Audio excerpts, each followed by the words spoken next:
What led up to the initial riot was the deplorable conditions that existed at Attica State Prison prior to September the 9th, 1971, and other prisons throughout the state of New York. Mm-hmm. What kind of conditions were you all against?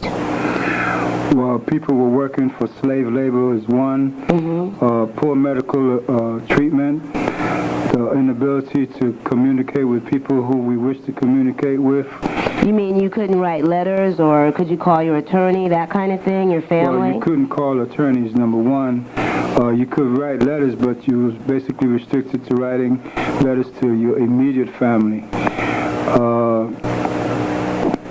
People were going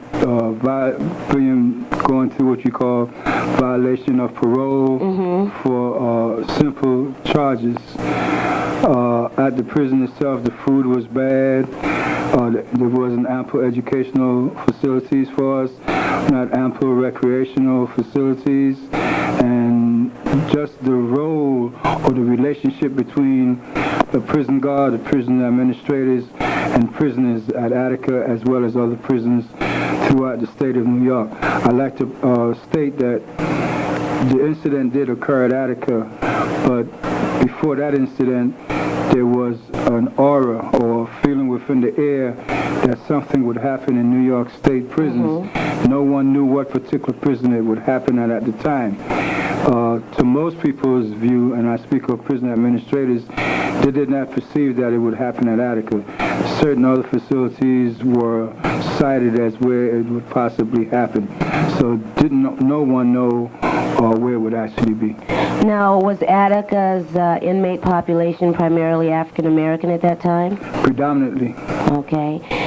Also, wasn't there some long-standing tensions between the prisoners and the warden, maybe more so than in most prison situations?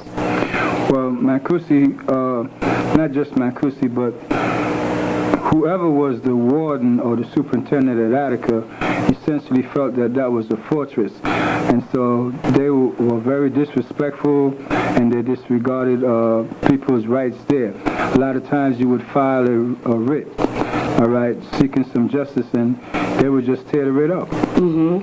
And again, the question of racism, institutionalized racism, was rampant.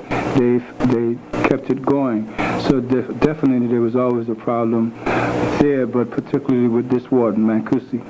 Well, Mr. al-Jundi, would you say it went beyond then punishment for crimes that whatever brought people into the prison to a more racist and aggressive kind of behavior towards the inmates?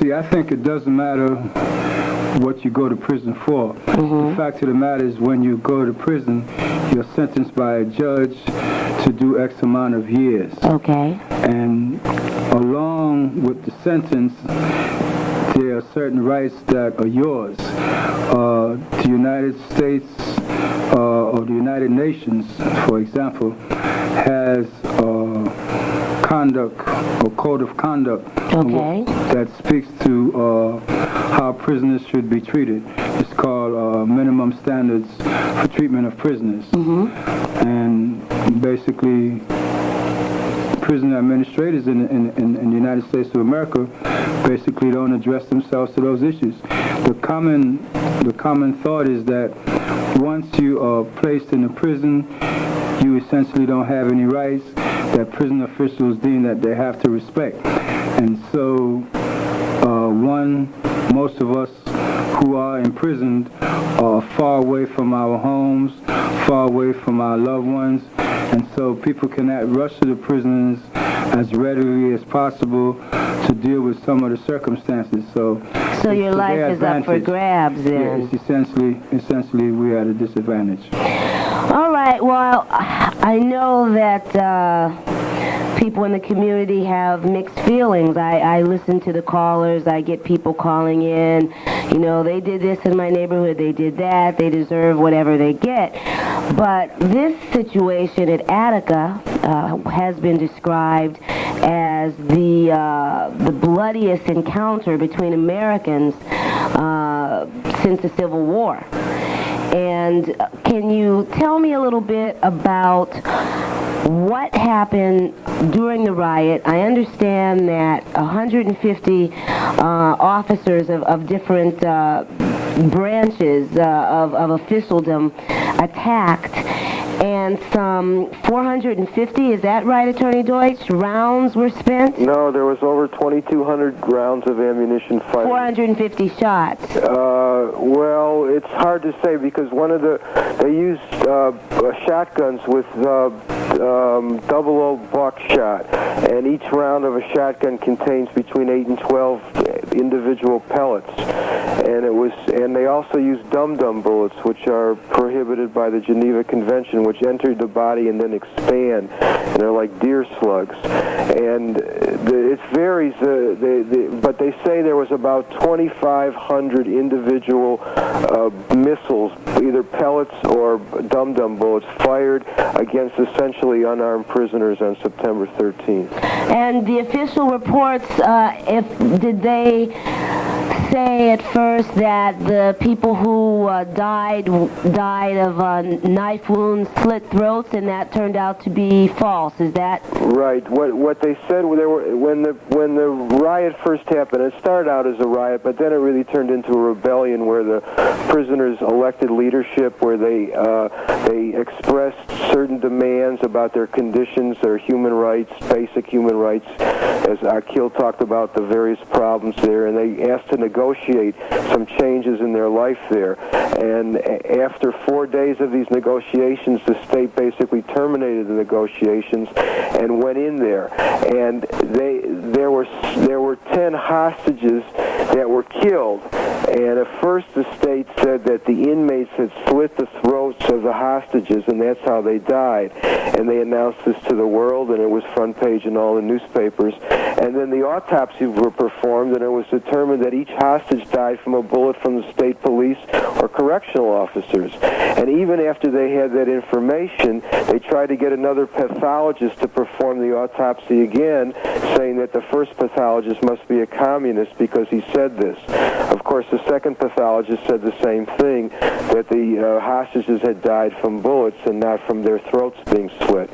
So that lie was exposed. But even to this day, there are many people who still believe that the hostages died because the inmates slit their throats. based on those early reports? Exactly. All right, our number is 591-5990. This is Sylvia Ewing, and joining me this evening, our attorney Michael Deutsch on the live line, who is representing inmates, former inmates, and I believe families as well, who were killed or involved in some way in the Attica massacre, and also Mr.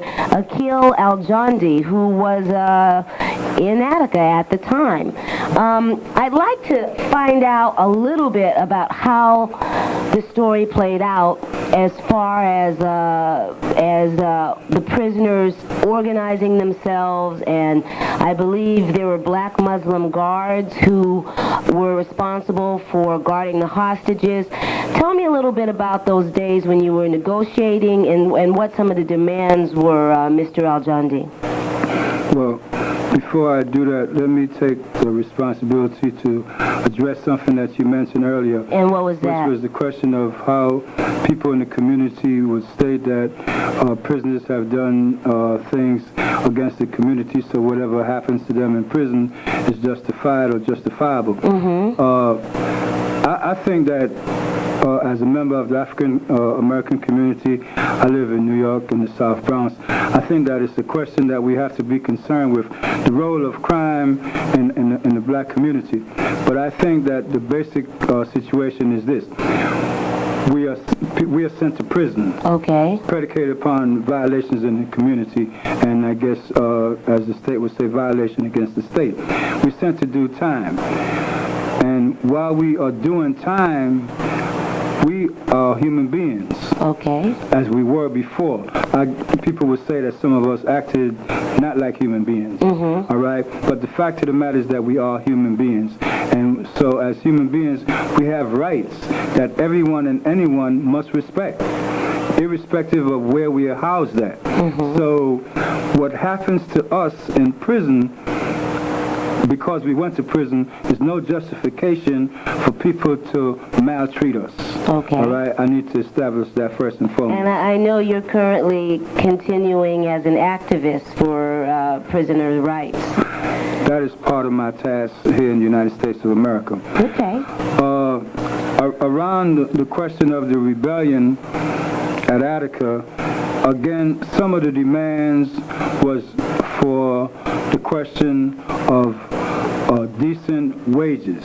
We asked for the minimum wage as opposed to slave wages that we received. What did you People receive? worked, prior to Attica, people worked for up to like 16 to 25 cents per day. Okay. All right? And we worked from, in most cases, 7 or 8 o'clock in the morning until like 3 o'clock or after in the afternoon. So we put in long hours, all right, and we made the prison system profitable, but none of those profits reaped into our pockets. So that was one question. The question of poor medical attention was a factor. A lot of prisoners, just as in the street, went to the prison doctors, and most of the times when they went to the doctors, what they received from them is what's called APC, or all-purpose capsules, basically aspirins for every and any ailment that you happen to have. It was the question of on visits. There was screens that if your mother or your wife or your sister or your brother or your father came to see you, you couldn't touch them. You had to look at them through A glass. you know, the glass or the screen. All right. Not only that, there was poor educational situation in the prison. The thing that helped to perpetuate that is the underlying factor around the question of recidivism. It is expedient for prisons throughout the United States of America to not provide prisoners with the proper education. It is proper for them to not provide you with the proper vocational trades, because if when you are released from prison, having the stigma as a prisoner first and foremost, having that the ability to get decent jobs, then people will commit crimes because people have to survive. So and you so mean it's what a happens lifelong customer? and prisons are one of the biggest industries in the United States of America.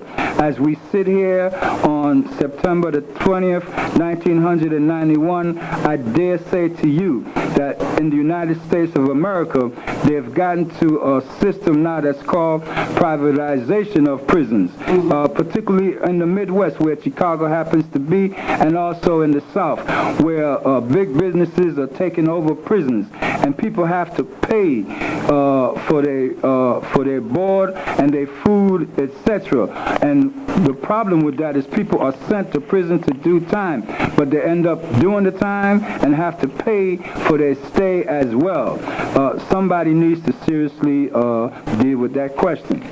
All right, I know that's a serious question, and it's a broad indictment of the prison system, basically breaking down what I hear you saying. It's in the best interest of prison officials as businessmen to keep their customers coming and not to give them the tools that may help them not come back to prison. See, I don't know so much it's just a broad indictment. It is an indictment, but it's an indictment that's larger than the prison system. It's an indictment against the state itself. See, it's proper for this type of stuff to happen because who predominantly goes to prisons? Blacks and Hispanic people and poor white folks. You don't see too many rich white folks going to prison. And if you do see them going to prison, they end up with a little bit of time, and they end up in some of the plush facilities and throughout the country. But the fact of the matter is that not only don't we get appropriate education in our communities, we don't. The unemployment rate is high for black folk, and for the black youth, it is the highest in the country. But along with that, there's the closing down of hospitals in our neighborhoods, closing down of clinics, cutback in Medicaid, etc. I'm going to interrupt you because you know that's something. If you were a WVON listener in Chicago, you'd hear lots of people in our community agreeing with you. I mean, this is the voice of our community, and that's something that we hear a lot about, and we have no disagreement there. I'd like to just read a little something that I got from People's Law Office that reports that on the morning of Thursday, September 9th, 1971, moved by a long train of abuse of their rights and their basic humanity, the population of prisoners at Attica erupted into a full-scale rebellion. Beginning spontaneously at many sites in the prison, the mutiny progressed to a point where by early afternoon, some 1,200 prisoners were gathered in one of the exercise yards with several dozen hostages. Now, this was the question I was getting to your organization. A number of hostages who had been injured were released, and the remaining 39 were moved into a large circle in the middle of the yard where a group of black Muslim prisoners were organized to guard and protect them. So for the following 4 days, the hostages were fed and protected. There wasn't abuse or torture or anything like that. Were there leaders among you? How did this kind of organization come about? Well, in prisons, just as there is in the street, there's organization. The reason why the Muslims had the responsibility of guarding the hostages is because the Muslims were the most disciplined element within the prison system. And we have to realize that the hostages are the prize. Right. All right? That's our first prize. So in a situation such as this, you don't want anything to happen to your first prize. So the people who are most disciplined were given the responsibility to handle that. Well, I think we've got a caller on the line, Attorney Deutsch and Mr. al-Jundi. Let's see what they have to say, and our number is 591-5990 if you want to join us in our discussion on Attica. Hi, you're on the line. Hello? Hi, how are you? Okay. Who am I talking with? Mike. Hi, Mike. Yeah, what I'm going to say is not going to make me the most popular brother maybe tonight. But we is not so much maybe as a black race, as a black people, as black men. We seem to be suffering from delusions of grandeur and hypocrisy as well as disrespect. Now, in what way? The gentleman talks about lack of rights in prison, but yet and still you get callers coming on the radio and they'll tell you in a minute, it's no freedom out here. You know, you get women, they'll call up and they can't even go out their door tonight. That's true. That 1970 and 1960 type of rhetoric would have worked 20 years ago. And before I even go into any kind of spiel, let me say I'm not anti-brother. What I'm saying, the actions of the few negative criminal brothers make it bad on the rest of us brothers out here. You talk about conspiracies and everything. When the Ku Klux Klan, and I just got through looking at this picture on 51, but when they formed up, that was a conspiracy, and if black men in the North had got together, underground or otherwise, with black men in the South, maybe we could have a little bit more standing today with our sisters out here that's working and can't go out, and when they walk home, they looking all around and over their shoulders, and then you get sisters now calling for the death penalty. Now, the gentleman talks about rights, prisoners' rights and everything. You go into some of these other countries where they're shooting them on sight. They line them up against the wall and everything. They talk about, food in these prisons and everything. And you read about kids out here starving to death and homeless people, trying to beg for anything they can get. Now, he just said that if they make them pay, to go to prison, maybe that might be one of the solutions. Maybe if they have to finally pay and work from 7 o'clock at night, in the morning till 7 o'clock at night, maybe they won't go. All right, Mike, I hear what you're saying, and I'm not surprised at what you're saying. I'll say one other thing. What's that? A lot of these so-called brothers can no longer run and hide behind these religions and these so-called discipline units, because it's a shame and a disgrace before God that a black man has got to go and get put in a cage like a monkey before he gets some kind of discipline about himself. All right, Mike. Well, you stay strong, and thanks for your call.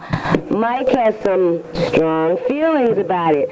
But, you know, no matter what people say again about crime and punishment, and I do want to hear what you have to say, the aftermath, people being tortured, people being killed, and the blame being put on the wrong side, even when it was a lie that could be found out, that's not a conspiracy theory, Mike. That's an actuality. And so we've got to look at the history of things and learn, but also I hear what you're saying. Attorney Deutsch, is this the kind of defense or platform that you think the prosecution is going to play off of as well? Well, the people that are being sued, we're the prosecution, and essentially we're bringing the lawsuit for damages for the... Oh, you're right. And they're the defense, they're defending. But it's true that their view is to try and paint the prisoners as something less than human to justify the inhumane actions of the state. Because remember, what the state did at Attica was they slaughtered 39 unarmed people, their own people as well. 10 of their own people were shot down. They didn't provide any medical care for the injured prisoners after they were shot, and many of them bled to death waiting for medical care. And then they systematically tortured over 1,200 prisoners. They made them run through glass nude and through a gauntlet of axe-wielding correctional officers. They singled out the leaders, and they tortured them with lit cigarettes and cigars they put out on their bodies. They hit them repeatedly all over their bodies. They broke arms and legs, etc. So we can debate the causes of crime and whether people in prison deserve to be in prison, but there's no one, I think, can say that it's right to torture people or to shoot unarmed people or to let people bleed to death. And in the end, that's really what the Attica lawsuit is about, to really make those people who are responsible for that type of criminal behavior accountable. We have to hold people accountable, even if it's 20 years later, because if we don't, this type of inhumane, horrific behavior is going to happen again. And I don't think there's anyone, no matter how conservative or how pro-law and order, can justify this type of treatment of people. All right, let's go back to the lines, although I think you may have answered in a question about why this is important. We'll go to lines and then back to Mr. Al-Jundi here in the studio. Hi, you're on Target. How are you? I'm fine, thanks for calling. Good. I agree with the last caller. With all of the problems that we're having in this city, not only all over the United States, I don't think that they could have any tougher punishment other than what this man is saying. I think what's missing is that these people who are now doing it, they're not aware of how prisoners are being treated. I can't see how trying to justify somebody that's killed somebody and say they're not being treated properly. I think that they're treating prisoners too good, because too many people are committing crime. They're not afraid of the police, and I have no sympathy at all for prisoners, especially people who try to take advantage of other people. You see? What's your name, caller? My name is Eddie. Hi, Eddie. How are you? I'm fine. I don't know. We may have talked before. We've talked a few times, but I'm not in favor of helping prisoners at all, especially if they've committed a crime. What I would like to see, it become published. Each time a prisoner is misused is to let these other guys out here snatching purses realize that if they do get caught, they're going to go under some severe punishment. It's time out of us taking up for these people who are actually hurting the black community. All of these problems is in the black community. I cannot go out of my house or get caught in a black neighborhood after dark because I'm a type of person who work, who got a nice car, and look good. And these guys they don't look at me as a brother. They look at me as somebody they can rip off. And like you might be a target, you I'm think? a target. Of course I'm a target because look like I have money. But Eddie, let me ask you, do you remember Attica? Who? Do you remember the Attica riots? No, I don't. You're a younger man. Right. What do you mean? Well, you know, 20 years ago, you may not have been checking out the news. I wasn't aware, 20 years ago, I wasn't aware of all of the problems that we're having at this point. I just began to try to, find out what's happening. You see what I'm saying? I was sort of away from the things, you know. All right. But this man should be ashamed of himself trying to help prisoners. I mean, we have too many problems. All right, thanks for your call. We have to take a break, but Eddie said one important thing. He's just trying to find out, and that's what we want to do is find out what happened, because I think it's historically important. Call me at 591-5990. When we come back, Mr. Akil al-Jundi will respond to some of these questions. Back to On Target. Your host, Sylvia Ewing. Our phone number, 591-5990, here on AM 1450 WVON. Hi, everybody. We're back on Target. Glad you can join me this evening. Turn off the TV. I know you've got current concerns about crime, but we are going to take a little minute to go back in history and talk about something that happened a while ago in 1971, but the lawsuit is going on today. Now, Mr. al-Jundi, you heard some callers who were not sympathetic. What do you have to say in response to their statements? First and foremost, I'm glad that they will take the responsibility to call and to air their views. I think that there's no monolithic view in the community around the question of prisons or the question of crime. The first caller spoke about the question of sisters having fear to go out their houses. That's right. And the overall issue for me, I think, is, because around even what the second caller talked about, is the question of black-on-black crime. Right. I think that those of us who commit crimes in the community, that we have to be responsible to our community for what we did. Okay. One of the ways the state addresses is to sentence you to do time. Okay. I think that what has to happen, though, is while we are in prisons, we have to come to grips with certain factors. And the community itself has a responsibility as well. And because, well, what's that? I think that the community needs to look at what happens to people in the community prior to going overall. What happens to people who go to prison? What happens to them while they're in prison? And what is their relationship when they come back to the community? All right, and there are some people who will come out of prisons and will still be doing things against the community. But there are a lot of brothers and sisters who go to prisons, and yes, they made a mistake, but are ready to adjust. Willing to have paid their debt to society, and are willing to come out to the community and said, listen, when I was in the community, I did X amount of things that was incorrect, all right? But now, having been to prison, I've learned a lot. And it's a question of self-education and self-rectification, and a saying that now I'm ready to be an upstanding person in the community, and you need to give me an opportunity to do so. So they have to live through prison to do it too. And see, there needs to be a mending. That's a good word. There needs to be amending between those who leave the community for doing wrong and coming back to the community, and the people in the community, because the fact of the matter is that we're going to come back to the community. What we do when we come back is the question.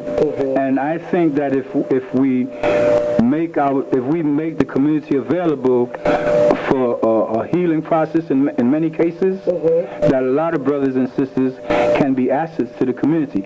I'm sitting here tonight as a living example of that.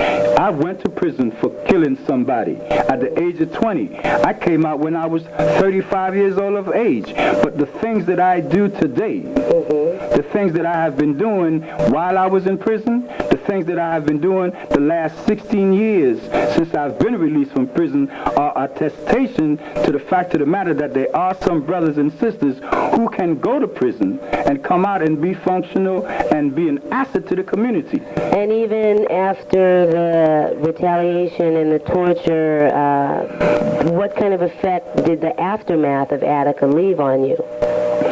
Well, the aftermath of Attica is always indelible. But for me, it also provided me with some strength and fortitude to do the things that I'm doing now. The second brother talked about the fact that he got a car and he looked well and he got money and he's worried about people robbing him. And well, I don't have a car, right? But I work every day. Okay. All right, and I make money working legally. I'm a social worker myself. All right. I went to prison, came out of prison, went to school, and now I'm doing this stuff because I think it's a way of repaying my debt to society at large, but to my community, and helping brothers and sisters so that they don't have to go through the same thing that I went through, and others like me. What is it that you want people to remember about Attica, and what is it that you want out of the lawsuit? What I want people to remember about Attica is that poor people were mistreated, and they had the temerity to address that mistreatment because they wanted human rights, and that all of us, irrespective of what stage of life we happen to be, rich or poor, lumpen or proletarian, whatever, we all want human rights. What I want out of the suit, I want the suit to be able to make the state admit the murders that they committed, the brutal injuries that many of us sustained. I want them to admit it, and I want a jury to find them guilty, and I'm looking for reparations, $2.8 billion. You know, I think all of us are looking for reparations. Let's go right to the lines. Hi, thanks for holding. You're on Target. Hello? Hi. Hi, my name is Valerie. Hi, Valerie. And I just have a comment to make. Listening to the gentleman that you have there, I don't remember Attica. I think I was too young at the time. But he's speaking with a lot of healing power. He seems to be dealing with an issue that's even broader than just what happened there. It's just how people were treated. I read in the newspaper and in my history books that when America goes to war with other countries, they have like some type of contract, whereas when they get those prisoners, they would treat them decently a certain way. Geneva Convention, you're right, Valerie. But we come to America, and we're in America, and just because we go to jail, black, white, or whatever, then we get treated horribly. But when we capture another country, we treat them as if they're guests. And why can't we treat each other that way? Not as if they're guests, but, you know, try to give us something to heal the problem instead of just beat us down. All right, Valerie, thank you for your comment. Thank you. Stay strong. Let's go right back to the lines. Hi, you're on Target. Hi. Who's this? This is Lori. Hi, Lori. I called to talk about something else, but when you talk about a soldier and a criminal, I mean, if President Bush orders my husband or my son or whatever to go overseas, or another leader over there orders their young men, sometimes it's mandatory that they serve time. That's altogether different than somebody running around out here committing crimes on their own. So there should be some kind of understanding that because these men are not necessarily there on their own. Sometimes that country, you know, it's mandatory that they go to war. So you're saying there's a difference? Yes, of course there is. Now, what I was thinking, remember Attica, the television cameras, what I remember most was the day before, I think, when they interviewed one young man. They would, you know how they would go in every once in a while and let them talk. Yeah, they were on the air for days. Right, and this man said, though, he says, everybody out there, get your lives together, because he says within the next 24 to 48 hours, most of us are going to die. And I was thinking, some of those men in that institution were not even part of this, organizing the riot or whatever. That's true. And they were innocent people. I wish there was some kind of a lawsuit that for those families who lost their young men because they were not a part of it, and file a lawsuit against the ones who started all this stuff. And another thing, this young man said that you're interviewing there said that he only spent 15 years for taking another person's life. And it sounds like an Islamic name that he had. Now, if he was in an Islamic country and he had committed that crime, they would have probably killed him. And Sylvia, I'm calling because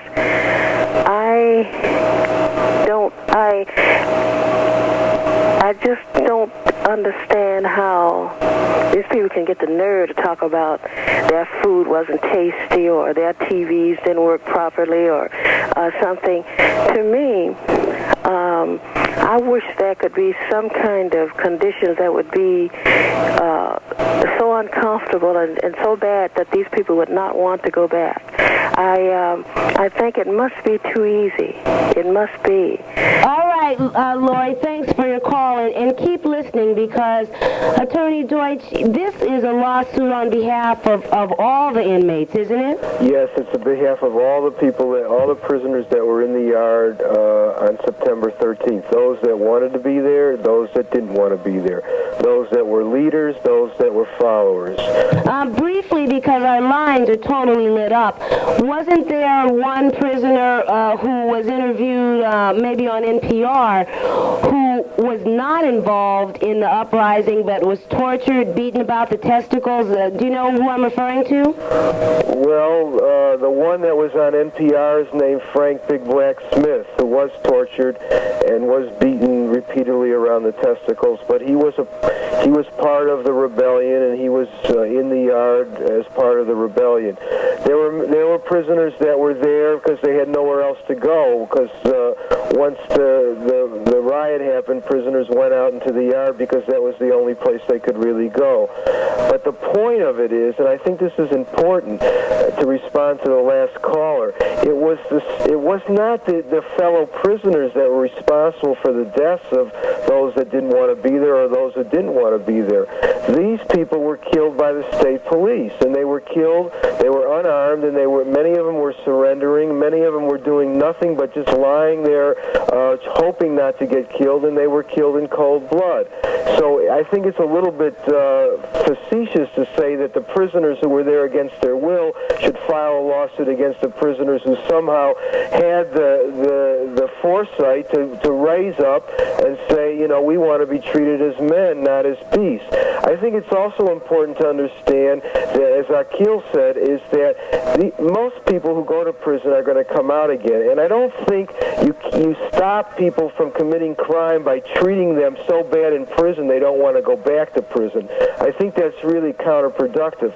You stop people from committing crime by teaching them a skill when they go to prison, by giving them some education and giving them some hope so when they come out of prison they can get a job and don't have to go back to a life of crime. All right, Michael, let's go right back to our lines. Hi, you're on Target. Yes, hello. How you doing? I agree with these guys. We must treat our men in our penal institutions humanely. But they must understand that in this point in time in history, with 12 years of Republican rule, that with our mothers cannot go to the store or can walk down to the street, and our grandmothers cannot go to the currency exchange, even though you all are correct.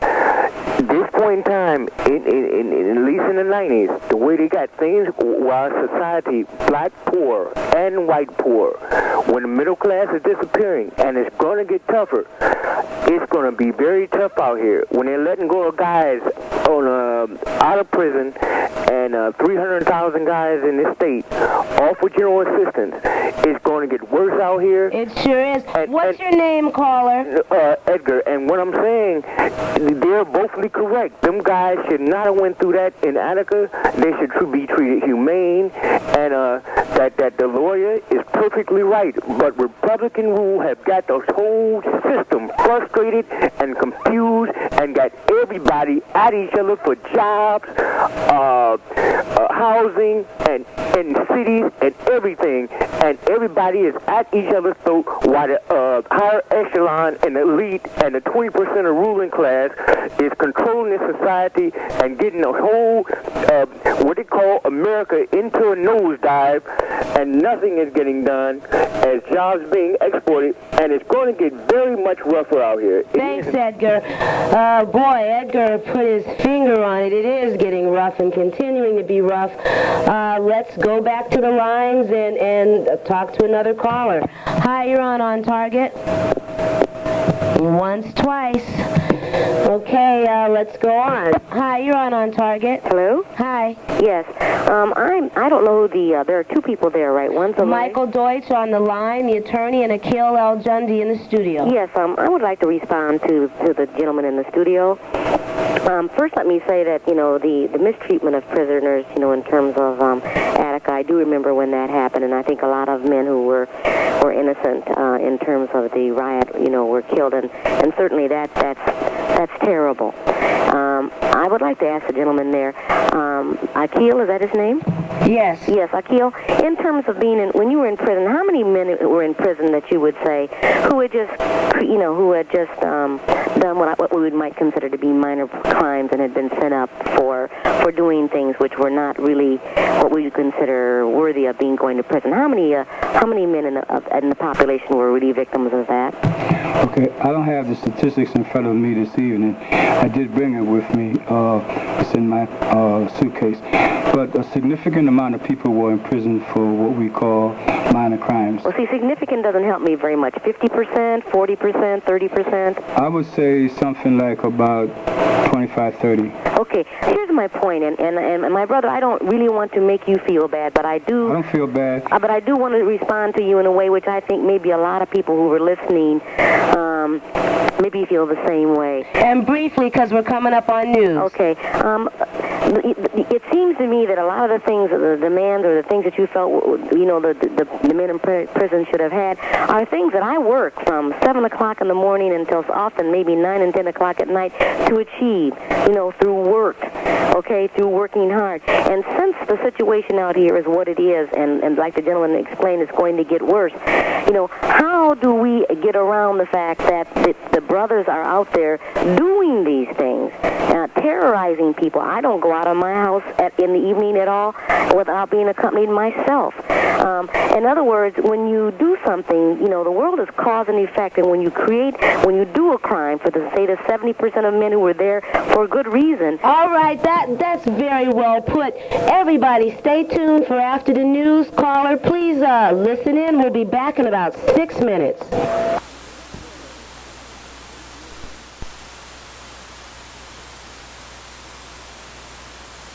To WVON, Midway Broadcasting Corporation, or our participating sponsors. Tune in to the only nighttime talk show that matters, On Target, 10 p.m. nightly on AM 1450 WVON, the talk of Chicago. Welcome back to On Target. Your host, Sylvia Ewing. Our phone number, 591-5990, here on AM 1450 WVON. And we're back, Chicago. Sylvia Ewing here to serve you. Thanks, Art. And I will be serving you again on September 28th at Kennedy King College. We'll be having the second annual Seniors Breakfast. Seniors get in free, and it's only $2.50 for those under 65. And all of the WVON on-air personalities, and well, I'll be modest and say people who serve you, will be the waiters for the day. There'll be a fashion show, blood pressure screenings, and more. So come on out and join us. Okay, Akil, they've been giving you their best shot. Why don't you respond to some of the comments you've heard so far? I think the comments that we heard tonight was important. I think that it reflected some of the views within the black community and in other communities as well. But I think that the overall issue is that people need to realize that irrespective of whatever people who have been charged with crimes have done, that they are human beings first and foremost. And I want to say this not to be disrespectful, but one of the things we have to also realize that many of us have families, and we can cast indictments on other people now, but what would be our view when someone in our family happens to be in that same situation?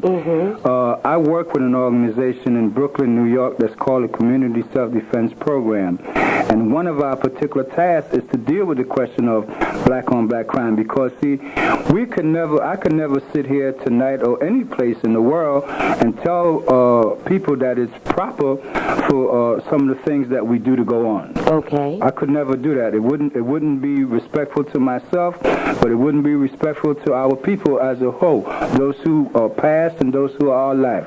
So yes, the community does have a responsibility to look at the overall question of how those people in the community who do things, how we can change them. All right, and those people who do stuff, we need to sit down and think about why do we do the things that we do and what we need to do in order to not have people thinking about us in the manner in which they do think about us. And I just want to say, you're from the South, or from the Bronx. You are no stranger to some of the conditions that people have been calling about, because that's not a walk in the park. No. All right, let's go back to the lines. I know you'll have to be leaving us later, but we'll keep going for now. Hi, thanks for holding you on the air. Hello? Hi. Yeah, thank you. I just wanted to make a couple comments. I may sound cruel, but when I hear black men or black women thinking about the criminals that are in jail and not thinking about how they got in jail, and thinking about we're still begging for recognition on things when we don't even vote anymore, and we worry about a criminal so much, it means that we're not thinking about the families at home that are being kept inside because of the criminals. Because if we were, each family would check their house to see if the kids got guns. It is absolutely ridiculous to be sitting up here talking about somebody in prison when we got kids dying on the street and parents don't even look at and see what they bring into the house. All right, thanks for your call. I think you were talking about how people got in prison. Yeah, I think that sometimes people are fixed with ideas and they don't pay heed to what's being said. But what I like to do, because we don't have so much time to deal with this stuff tonight, tomorrow at DePaul University from 10 a.m. to 4 p.m. there'll be some workshops at the Stewart Center. Some of the issues would be true purposes of prisons, control unit prisons, what we've learned about prisons organizing in the 20 years since the Attica Rebellion. At 5 to 7, there'll be delicious food served by the Puerto Rican community.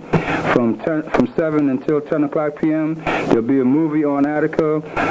One of our attorneys, Michael Deutsch, who's from Chicago, and myself will be at Schmidt Center, 2323 North Seminary Street. And we will deal with the questions that people think are important, because I understand that you cannot answer all the questions tonight. But the fact of the matter is that we are thinking, it's not about just people in prison that I'm here about. I'm about dealing with the things that affect us in our communities and how we can make the community a safer and better place for all of us to reside at. Not just old folks, but young folks, old folks, and young folks. And what do you think about the one caller's comment that you had some healing statements? Does it discourage you when you hear people who don't hear that in your message and who just are pained by the crime that they're victims of? I think that people are so overwhelmed by the pain, and they don't see that there is such a thing as a healing process. In a lot of cases, they don't run into in contact with people who they see are making that adjustment that to make them feel that maybe we need to be a little bit sensitive and sympathetic to our brothers and sisters who are not as fortunate as we are. But time is a factor, and if those of us who are in prison, if we are true to ourselves and we are true to the community in the long run will see it, and they will respond favorably. Well, thank you for sharing with us. Michael Deutsch, you're going to stay on the line? Okay, because we've still got callers. We'll continue to talk about Attica for a little bit, but later on we're going to talk with Alderman Beavers about the cabs, the killing of another cab driver recently, and later we're going to look at a strong black institution, the church choir. That's right. But right now, let's go right back to the lines. Hi, you're on Target. Hi. Hello? Yes? Hi. I just listened to maybe the last 15 minutes of the program, so I probably missed quite a bit. You got to turn off that TV, but thanks for tuning in. Hello? I don't have a TV on. Okay. No, there's no noise in my background. No, I meant if you listen to the last 15 minutes. Oh, I see. I'm sorry. That's all right. Okay. What I was calling about was, I sense a kind of dilemma in the black community, and it seems as though, listening to the gentleman that just left, that we cannot make up our minds in the community whether criminals are victims or perpetrators. And I think that the black community is going to have to come to some very, very tough decisions. And we're going to have to use a form of tough love. I mean, it's all right to be sensitive. It's all right to say criminals are human beings. But the bottom line is criminals, as well as anybody else, have limited rights. Once they violate someone else's rights, their rights have to be diminished or terminated. Now, the way I feel about it is knowing that I cannot go outside my house at night, that I have trouble getting out of my house, going to my car because I leave at 6 in the morning and it's still dark. And it's a trauma for me every morning. I have lost my sympathy for this kind of attitude of, well, the criminal is sensitive and the community owes him, has some responsibility toward him. Personally, what I think we're going to have to do in the black community is we're going to have to say, if you're here, if we have problems, we'll try to help you, but you have to help yourself. You have to do it yourself like everybody else. And if you don't behave, we're going to take you out. And I really think that's the attitude we're going to have because, quite frankly, a person that does not want to do right, you cannot rehabilitate that person. That person has to rehabilitate themselves. Well, and in our community, it's too much of it. I appreciate your presenting your thoughts in such a concise and, well put together manner. Let me just ask you a quick question, though. Are you familiar with what happened in Attica? Do you have any recollection of that or hearing about it? I remember. I was young. I do remember something about it. I do remember that it did seem to be kind of a free-for-all for the state police. As far as and see, there is such a thing as wrong. I mean, nobody. To me, a criminal is anyone who violates someone else's rights, whether they're wearing a state policeman's uniform or whether they're wearing, gangbangers. All right. Well, thanks a lot for your comment. I'm going to get to Attorney Deutsch, but the lines have been lit up. We're talking about Attica, but everybody really wants to talk about how bad the situation is now, but let's go right back to the line. Hi, you're on Target. How you doing? Okay. Yes, I would like to make a comment concerning your guest. Okay. Okay. He's talking about what they served him in prison and how he was treated. Well, what about the victim that he killed? They have no right. He took him out. They 6 feet under, and I think. Whoa! Well, I'll have to do it after the fact, Art. Beep. Attorney Deutsch, how can you put in historical perspective what you're trying to accomplish with the Attica class action suit brought on behalf of the 39 people killed and all the inmates and their families with the current realities and the attitudes in the community? Well, I mean, I think it's a difficult situation. I'm a lawyer. I'm not a member of the black community, but I understand, and I'm certainly sympathetic to the rampant crime that is occurring in the community and the lack of sympathy for people who are criminals. And that's certainly understandable. But as that woman said before the last caller, it doesn't matter whether you wear a state police officer's uniform or a gangbanger's uniform. If you violate people's rights, you're a criminal. And what the state did in Attica was to shoot down unarmed men and torture helpless, defenseless men without any justification, without any right in law. And if we're worried about crime and we're worried about people who violate rights, then we have to be worried about state-sanctioned crime. And that's what we're trying to do. We're trying to hold the people who were in charge, those who were the supervisors, accountable for allowing this state-sanctioned crime to go on, and also to compensate the families who lost their loved ones. Many people who were killed at Attica were going to get out of prison within the next 2 or 3 years. They were going to go back to their community. They were going to go back and hopefully live productive lives. They are dead now, and their families have never been compensated for that loss. And that's the other purpose of the lawsuit. Well, also, one of the purposes that I wanted to bring it up is I'm always fascinated by news stories and involved accounts, and this one has many, many intricate elements which we haven't really been able to address. One of the things that is unbelievable about the situation, but it happened, is that I guess during this 4-day period, as negotiations were going on, it wasn't just like immediate a riot and then immediate violence. Observers were sent to see what the situation was, and they themselves started getting worried and thinking that something horrible was going to happen at Attica, and tried to get Governor Nelson Rockefeller to come to the prison. Is that the case?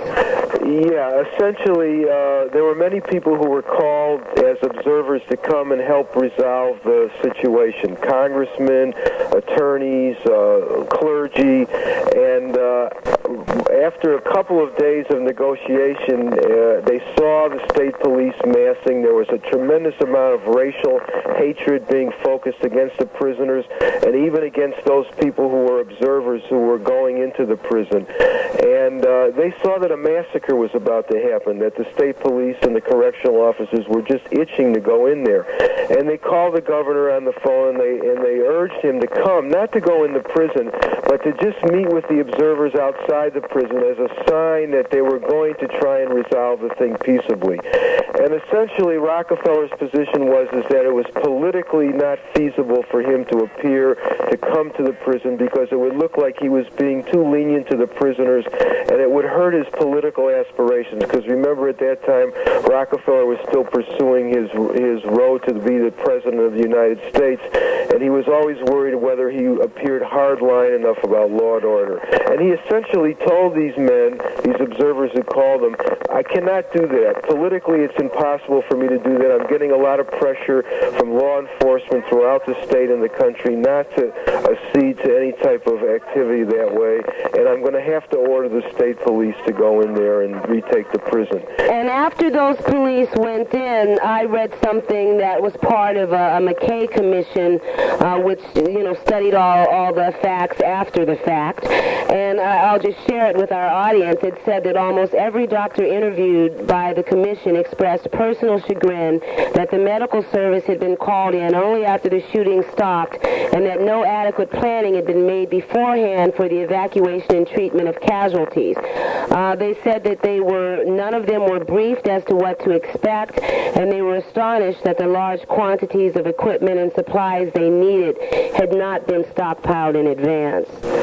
Yeah, that's another claim in our lawsuit, the failure to provide medical care for the prisoners. Essentially, they knew they were going in. They knew they were going in with heavily armed masses of police who had their total discretion when to fire and not to fire. There were no orders to fire. Was left up to each individual officer with a gun when to fire, when to stop firing, and yet they made no provisions for medical care for the wounded. The only provisions they made were for the hostages who were taken out of the prison immediately and rushed to emergency room hospitals nearby. The prisoners who were shot laid in the yard bleeding, and the first prisoner was not allowed to leave the prison until 8 hours after the assault was over. So, it was clear that they didn't really care about the lives of the prisoners. Okay, let's go back to the lines. I wanted to get a little more information out there because there are a few people who didn't know the details about Attica. Hi, you're on Target. Hello? Hi. Yes. What they're talking about to me is incredible. The state cannot allow prisoners to take over a prison. And the idea of negotiating with them, that's ridiculous. They are there to be punished. They are not there to be treated like children. And this man who was a prisoner, he's talking about reparations for himself. What reparations is he going to give the family of the person he killed? Well, thanks a lot for your views. Let's keep going. Hi, you're on Target. Good evening, Sylvia, and to your guest. Hi, who am I speaking with? Marilyn. Oh, hi, Marilyn. I'm afraid I'm white, and I'm not black, and I don't live in the Afro-American community. Well, you're allowed to listen and join in. Well, that's just what I'm doing, and I have to admit that I share a lot of the same opinions and feelings that your callers have called in. And let me try to explain in a very short minute or two, if I can get my point across. The people out here working and trying to do the so-called right thing have now come to the conclusion that, the laws are there to protect the guilty rather than the innocent. For instance, I'm not familiar, and I don't know all the particulars of this Attica riot, but I would think that none of these atrocities would have occurred if the riot hadn't taken place in the first place. All right, Marilyn. Well, I want to try and get a couple more callers in, but I appreciate your making it clear and making it to the point. Let's see what our next caller has to say. Hi, you're on Target. Hello? Yes. Yes. Since we're talking about prisons right now... Well, we were talking about Attica, and now we're really talking about prisons. Okay, well, okay. I would like to let the listening audience know that right now in America there's a situation where a gentleman named Yahweh Ben Yahweh has been arrested and 16 other members of his group in Miami, Florida. Mm-hmm. And they've been held without a bond, without going to trial since November of 1990. How do you feel about that? I feel that their human and civil rights have been violated, and the constitutional rights have been violated. Well, do you think it's possible that those violations can occur because of the views of the community which are not sympathetic? I think the American public is not aware that it's a law on the book called the Bail Reform Act of 1984. And I think that certain issues don't get into the media, into the forefront of the media, so these type of things are happening. Mm-hmm. But well, thanks for sharing that news with us. Well, there's people out there that say they shouldn't get their rights, but hey, why have rights on the books if people can't have them? Right. I mean, what happens if this man is proven innocent? What are they going to do about all the time that they served? Okay. Well, thanks for your call. Michael, he does have a point about these issues not being in the media. What has the media response been to the trial, and can you give us an update about where you stand on it? Okay, the trial begins September 30th in Buffalo, New York, which is the closest federal court to Attica prison. The media has, because this is the 20-year anniversary of the Attica uprising and massacre, the media has had a series of recollections about what had happened, and they've interviewed many of the prisoners and the guards and even the National Guard who came and some of the doctors. And I think that the media has really looked at Attica and tried to see how we can avoid future Atticas, and whether prisons have really changed, and whether or not we want to change prisons, or whether or not we want to have prisoners come back into the community with skills that they can prevent them from going back to crime. I think that's the real concern of everyone. They don't want to have people committing crime in the community. And the issue is, how do you avoid that? How do you stop the crime? Well, that's a good point, and I think anything that doesn't get examined certainly won't get solved. I know you have to go soon, but we've got a couple more calls we'll take before we change focus. Hi, you're on Target. Assalamu alaikum. All praise due to Allah for the Honorable Elijah Muhammad. And good evening, sister. Yes. I want to say about, you were focusing on Attica, one prison, but we black people here in the wilderness of North America live in the biggest prison on earth. We are here we are not humans, have them telling the brother mentioning Constitution and Bill of Rights, civil rights. Hey, that don't mean nothing. Nobody else on the planet needs civil rights, needs a Bill of Rights, needs amendments. Why do we need it? We have to remember when the Constitution was written, we, the black people, were not human. We were chattel. We were like the cow, the chicken, the horse. We were the property of our enemies, the white man. All right, well, thanks for your call. You keep listening. He's putting it back to the slavery days. Everything does seem to go back to that at some point or the other. But we'll take another call talking about Attica, winding up this segment. Joining me on the live line is attorney Michael Deutsch, who is representing the inmates and their families in a class action lawsuit.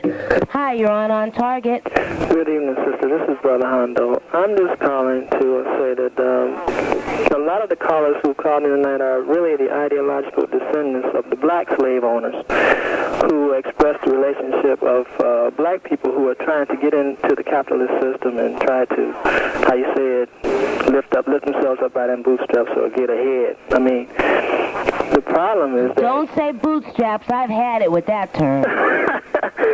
Well, the problem is that we don't study history, and we have to understand that capitalism has never allowed a black capitalist class to grow to the point where it can actually become a force that these people are espousing how we're going to get ahead. So I'm sorry I'm losing my focus. But well, I got your point, and I appreciate your call. It sounds as if you're talking about a certain ideological viewpoint that you detected on the behalf of some callers, and you're going back to the bigger economic issue, which always is a factor in things. One last call, and then concluding remarks from Attorney Deutsch. Hi, you're on Target. How are you? I'm fine. Who's on the line? My name is Joyce. Oh, hi, Joyce. Okay, quickly. I happened to be, at that time, employed at Columbia Harlem Hospital in New York City. Oh, my goodness. My sister is, right now, I long ago retired, but my sister is the coordinator for pediatric rehabilitation there right now. So we went up. It was a busload of us. This young man, he remembers. You see, there's no way that he could ever tell what went on up there to that prison. Was it horrible? It was worse than horrible. It was worse than horrible because they did not have to shoot in on those people like that. They did not have to do it. And a lot of times, the person who's in prison, and especially at Attica, is not a murderer. It's for another. Some of them are in there for other causes. So since a lot of the people here are comparing 20 years ago with today, surely anytime you violate someone else's rights, that makes you a criminal. By the same token, that doesn't make the other person right to violate the criminal's rights. Everybody has some kind of human rights. And Joyce, the man who was here in the studio was by no means excusing his behavior. Of course not. Of course not. And the thing about it, so many of the people the young men who have been released from up at Attica, my sister's still very active in it. We know 2 of them who have committed suicide. Because of trauma they felt? That's right. They never did get over it. In as much as they are prisoners, and they have done wrong, they're still human. And I don't think that there's too many people who has murdered someone else that is happy about it. I just don't think that. And tonight my heart really goes out to the families that lost their loved ones, that were lost, as a result of the prisoners' activity, and also the ones who were in prison, because it was a lot of those boys that were killed. Young, 17, 18, 19, 20, up to about 25 years of age, who had not murdered anybody. So I'm hoping that this suit will do something. I don't think you'd ever get the sense over here in Chicago. We compare everything to Cook County. And the world is bigger than Chicago. Well, Joyce, I hope that you are surviving a traumatic memory well yourself, and I really appreciate your sharing a little bit of living history with us by sharing your experience. Thank you. All right. Well, Michael, Joyce, another eyewitness, had just about the last word. Concluding remarks from you, and then I got to move on. Well, I appreciate her comments because she's somebody that experienced what happened there, at least in some way, and I think anyone that was in Attica or had a loved one in Attica could not help but feel the trauma and the tragedy that occurred there. Those people who lost their lives did not have to lose their lives, and we have to prevent that type of activity, whether it occurs in the community or it occurs in the prisons, and that's what the lawsuit is about, to hold people who violate human rights accountable. All right. Well, thank you for coming on the air to share with us. We will keep listening to see what the outcome will be, and then maybe we'll talk to you again. Okay. Thanks, Sylvia. Thanks. Bye-bye. We had been talking with attorney Michael Deutsch, who is representing the Attica inmates and families in a class action lawsuit. And also we had been speaking with Mr. Akil al-Jundi, who was in Attica. And a lot of people didn't really want to deal with the Attica issue because they are so concerned with the overwhelming crime that we face now. But it was a piece of history, and we got to share some of that with people who were there. So we're going to take a break. This is Sylvia Ewing. I'll be right back, and we'll be talking about some other stuff. AM 1450, WVON. Robert Ballinger and Frederick. What's your last name, Frederick? Smith. Frederick Smith. I know you didn't make that up.